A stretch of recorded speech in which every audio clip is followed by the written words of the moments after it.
Ahora tenemos un transmisor de temperatura basado en el sensor PT100, el cual tiene como salida resistiva, lo cual nos da una resistencia, el cual tenemos que condicionar con un circuito de instrumentación, un circuito especial. Este circuito está recorriendo todito el laboratorio alrededor de 60 metros. ¿Sí? Entonces, por lo cual nosotros podemos ver que si desconectamos el circuito en serio, se pierde la señal. ¿Ya? En este momento, a una temperatura de 32.1 grados alrededor, tenemos una corriente de 6 miliamperios. ¿Ya? Y ahora, en una temperatura de 23.2 grados centígrados tendremos, y la corriente es de 5 miliamperios. Ya, entonces como ya hicimos mi compañero, tenemos lo que es vamos a probar como un termopar y lo que es nuestro PT100. Bueno, a una temperatura de 39 grados tenemos un amperaje de 7 miliamperios. A una temperatura de 31.7 vamos a tener lo que es un amperaje de 6 miliamperios.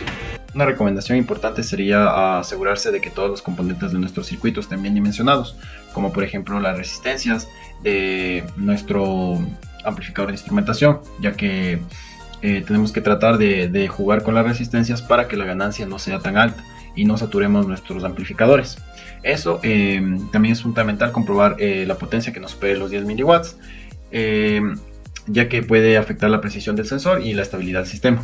Además, se recomienda realizar pruebas. En este caso, nosotros realizamos las pruebas o la calibración una vez conectado ya nuestro circuito y que estábamos ya transmitiendo por todo el techo del laboratorio. Una vez que ya logramos conectar todo, recién empezamos a hacer la calibración para tener una calibración precisa y más que todo obtener datos con un error relativo bastante bajo, como los pudimos obtener en la práctica. Muchas gracias.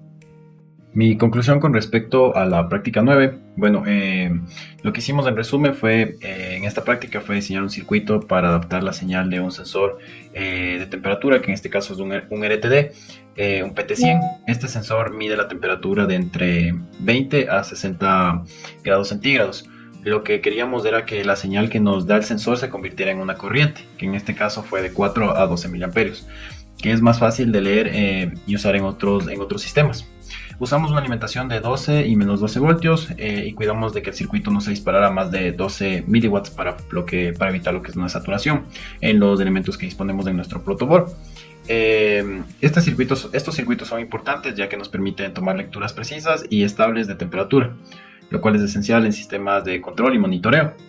Bueno, también por otro lado, una vez que terminamos el circuito, también probamos y transmitimos lo que es la señal de 4 a 12 miliamperios por todo el laboratorio. Entonces pudimos darnos cuenta de que el voltaje era el mismo, ya que la extensión de cable del laboratorio no superaba más del 1.5 kilómetros. Entonces, por ende, no teníamos caída de tensión. Entonces, eso es lo que pudimos comprobar y realizamos con éxito la práctica. Muchas gracias.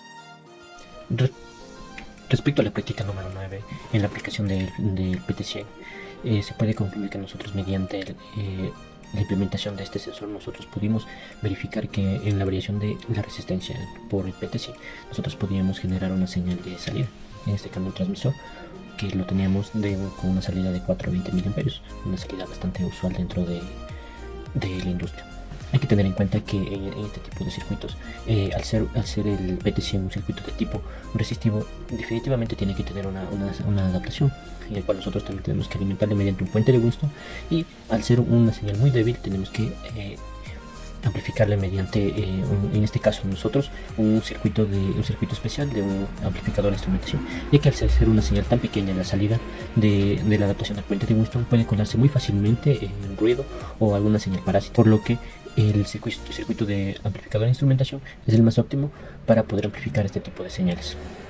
Como recomendación, en nuestro caso muy personal, hay que tener bastante en cuenta que al utilizar un circuito de instrumentación y al tener varias conexiones, hay que tener bastante en consideración el hecho de que nuestra protoboard tiene que estar en buen estado, ya que muchas veces el uso lo vuelve un poco ineficiente y al generar tal vez un mal contacto no nos puede ayudar de manera efectiva y tener inclusive señales que no tienen nada que ver con el proyecto.